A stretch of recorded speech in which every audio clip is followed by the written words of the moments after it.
So hey guys, welcome back to another video, and in this video I'm going to show you how to create a heads-on display in your Godot game. So right now you can see our player has no health bar and anything that we can see, or the mana bar, but we can add that in this video. So in the previous video we have added this rat enemy and the attack animations, and the rat also follows you where you go, and there is multiple states that rat follow, like wander, idle, chase, attack, and that we can see that. But right now if I try to attack the rat, they both will not die because they both doesn't have any health thing here. So let's add the health bars to both of them. So first thing is we need to do is to go into our player script and then write variable health is equals to 100. You can also declare this health variable in resource or in auto loads in different thing here, but we are going to do that in the future videos when we go more advanced tutorials, right? That is not the scope of this video because we are working on the heads-on display. So now what we are going to do is we have declared the health variable. Now we just need to come back to our get damage function here.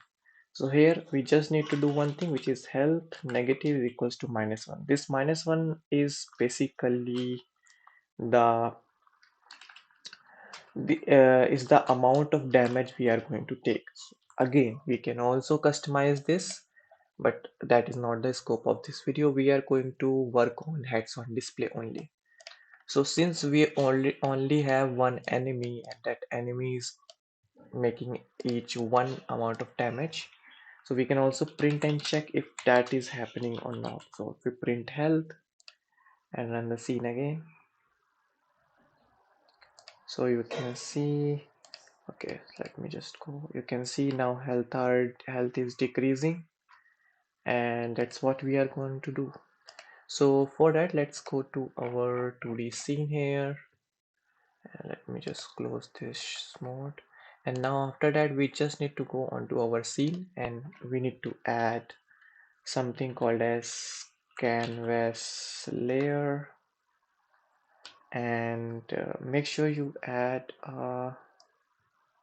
okay, I think that's not a problem. Now you need to add a control node, and now we are going to add something called as the, I think, h bar container, not progress bar container. Yes, we can also use texture progress, or we can also use the progress bar container. So if you see here, you can see we get this something like this kind of thing here. So we can also do some customization, like we can remove this percentage here by clicking on this. So if you go to color, you can change the font color, constant, size, everything. So the main thing that we want to change is background. So we need to add a new style box flat, and now we can change it. So first of all, we need to do this something like, I think, black or maybe a little bit grayish is perfect. And for the fill, I am going to use green color, not green, I think a red color would be good for the health. And yeah, that's good. Now if you want to see how your texture bar will get filled, you just need to increase the value.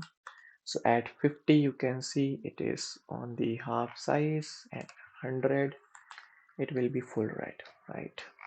So that's our health bar. So if I run the scene here, you can see our health bar here at the corner of the screen. Make it change when the player health change. So in order to do that, we just need to go to player's physics process, not physics process, it should be in the process function. So in the process delta function, we just need to do something which is the set the value of this progress bar. So let's rename this as player HP, and now we can get that node. So in order to get this health bar, we can just directly use control and this, and it will take the whole address of the HP bar. Now we just need to come to our process function, And here we just need to do is player HP is equals to health. So yeah, that's it.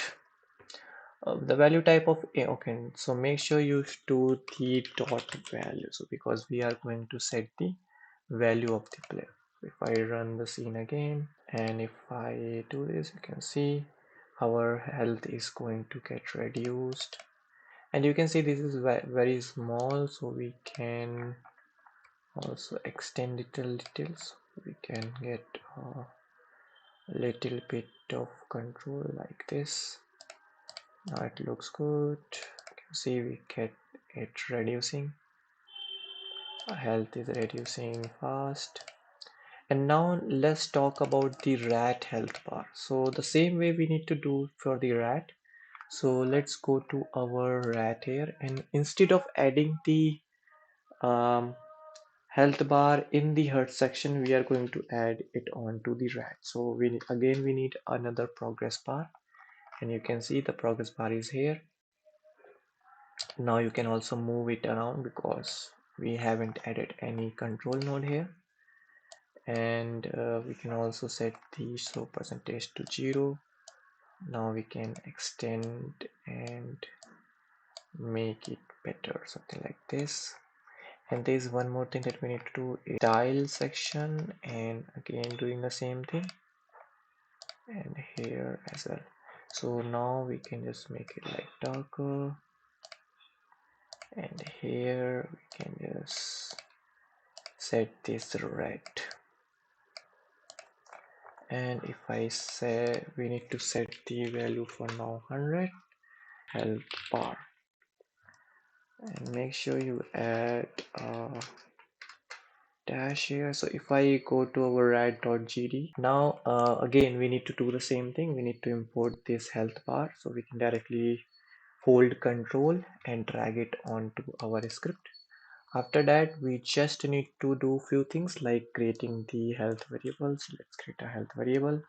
So variable health is equals to, again, you can set any health you want. So by default I am adding health is equals to 10, and we can just get the we need to use the physics process, sorry, not physics process, it should be process function.